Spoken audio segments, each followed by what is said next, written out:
Trying to think about when I stopped talking to you guys last. I think it was, I was going to a wedding, right? We were doing wheat. So I came back on the Sunday, we ripped that off, and then we tried canola the next day. Are you going in the truck before you jump? We tested the canola, 14, 13, 12, 13, up and down from those numbers. Way too wet, spoils way too fast. The elevators don't want it. Now they're plugged. So we're doing oats today.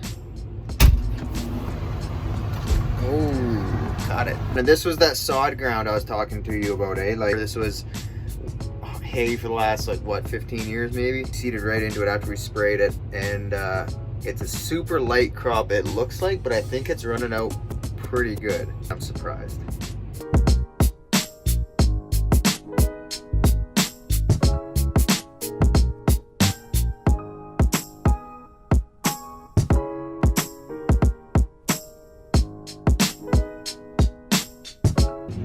Brent jumped on the radio and was like, "You already combined that side of the field?" Is the baler. He's going over stuff that Brent thought was not combined yet, but don't worry, it's combined. 70 acres here-ish. We'll be done tonight if the moisture doesn't pick up. No wind, so usually just the moisture sets in and combine. So look how light that is. Super light, but pouring in the back. So yeah, this is pretty light here, but yeah, I went right into the sod, and it just kind of, yeah, wasn't the greatest thing probably agronomically, and I wasn't expecting too much yield out of this first crop in 15 years anyways. So we're gonna come in here with a cultivator likely after we're done here and rip it up and just mellow that ground out.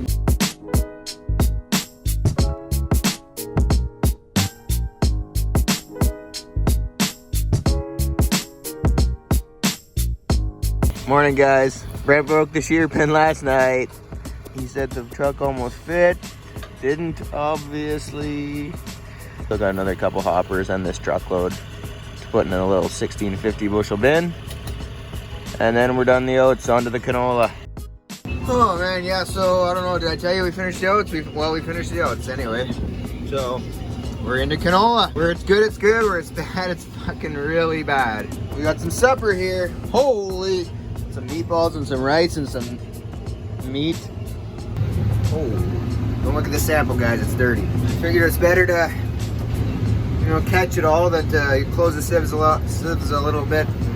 I could blow that out, get it cleaner, but some of it's some volunteer wheat, some of it's buckwheat, some of it's pods and stuff. Oh, I got a text today from a neighbor.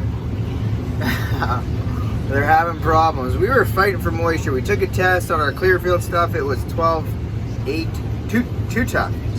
That stuff's got to be 10% or under to go to the crusher. That stuff goes right to the crusher because it's non-GMO. This stuff just goes straight to the elevator. We're running short on space. We have no space for this canola. But since we haven't done our Clearfield yet, we do have a bit of bin space. We're saving all our bin space for that Clearfield because it's free trucking. The guys just come here and take it. We haven't sold it yet. This stuff is sold. But of course we can't just haul directly to the elevator today, so it's got to be binned, but it's got to get out of there like Monday, Tuesday. So, but yeah, oh yeah, I got a text from a neighbor, like I was saying, ask if I could do some custom work. We will see. We still got about 5 or 6 days ahead of us here. It's nice to be doing something anyways. Once they said you can haul it up to 12.5, I was like, whoa, let's go. This is the worst of it here, around the sloughs, anywhere it was wet. Like, it was so saturated up in here. It was so bad. Plants just stopped growing. They shot out pods as fast as they can. I think it might have been like a survival response mechanism. They put out their flowers as fast as they can. So all our canola that was seeded earlier, like a week earlier, looks phenomenal. So that's good. But I think this average is really dragging us down here. Could use a bit of weed control out here. Yeah. You couldn't actually get out here for a few days because it's so muddy. And there's spots that you're missing. And not only that, because the canola, it kind of pussied out there and stopped growing, it just allowed the weeds to grow up in between, so.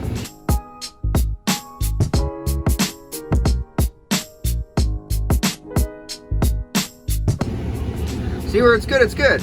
But where it's bad, it's fucking really bad. Oh God. Beautiful day for combining. Oh, but we're not. Oh, why aren't we? Oh, because Brent swathed the damn field and left all these beaver dams. So then we plugged the concaves, or we plugged the cylinder, and it's in a perfect spot where the actuator that I can adjust this concave clearance doesn't work. Usually you just open that up with the actuator and lets it go. Then you fire the combine up and it rifles it through. That won't work. So it's super tight in there. So we had to manually go in there and adjust these turnbuckle things there and open it up. Now Brent's on here with the forklift.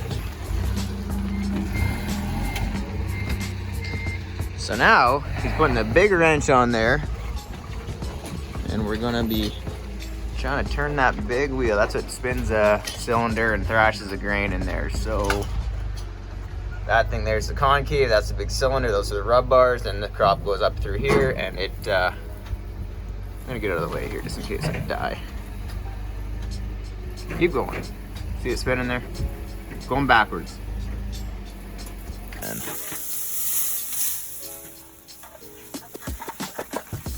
she's a little green. Trying to fire it through, or no? Not yet.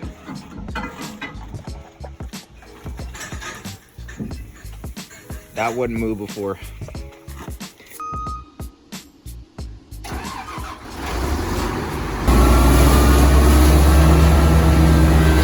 Boys. So like I said, this is an anomaly. That actuator, or whatever they want to call it, should have allowed that concave to open up. It didn't, so we had to manually, we would have had to pull all that shit out of there by hand, but it was so tight and jammed in there that we couldn't, so we had to loosen those nuts off, and that opened it up. So we got to bring that back to spec, close that off again, and then put these door panels back on, and yeah.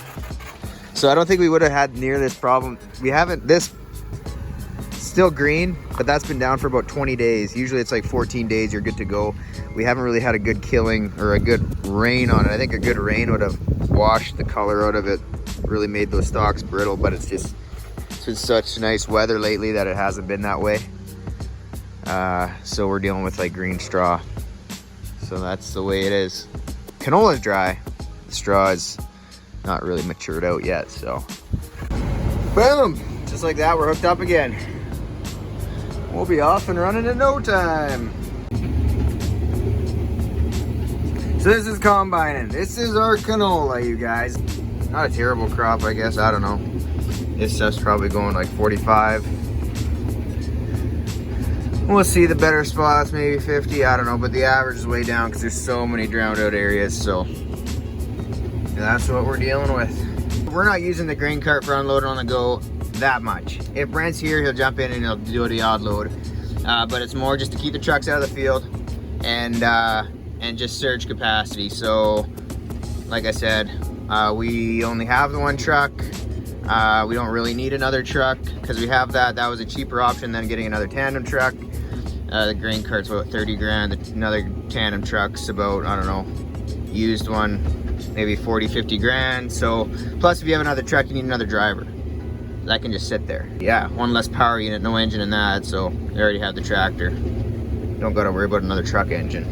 Plus, oh, I should say we got a scale on that too, so we can weigh every single bushel that comes off and we know exactly what's in our inventory, so when we go to sell, we can make more accurate contracts and year-end supplies and stuff like that, So I've got like 30 acres left in this field, and then the clouds are kind of doing something weird. I don't know if we're gonna get rain or what. They're kind of looking a little dark there to the northwest, but if I can finish this field, I'll be happy. If rain does come, I won't be totally upset because we are running real short on space. We got to haul some grain in.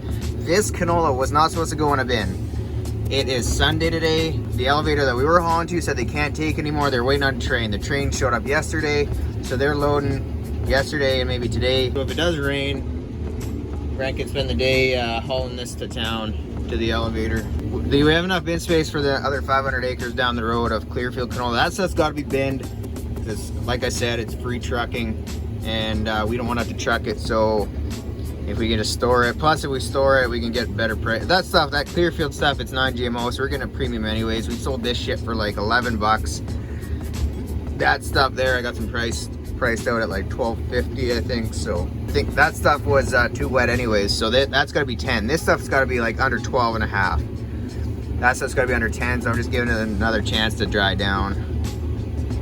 Yeah, but we'll be done here in a few hours. Oh shit, you guys, it's starting to rain. But man, I got like, what, 5 acres left maybe? I gotta get this done. This has to get done. This is the thickest crop we've combined yet. Too bad it's only like a little 20-acre piece. Perfectly drained out here. Why doesn't everyone just drain all their land? Not like it'll bother anybody downriver. Oh, she's grunting. These are some big ass swaths here. Oh god, this might be the last run. I'm not taking that one because I'm all backwards here. I'd like to go the same way the swather went. Feeds a lot nicer. Hey, we're done, but it's raining a little bit more here. Okay, so, it's starting to get on the, oh god, we're gonna get wet. So I got about 3/4 of a load. I can shut this off. Stupid us, we don't have a tarp on our cart. We could just cover this all up, it wouldn't get wet. But nope, Brent's got to rip home, dump it. I'm gonna fill the cart with this so it's empty. Combine's cleaned out. And then he's ripping back here as quick as he can so he can offload it so it doesn't get too wet. It's not raining too bad now, but I haven't even looked at the radar. It might get worse here. But that is so nice. We're done. Finished on a good field. P501L, crushing it.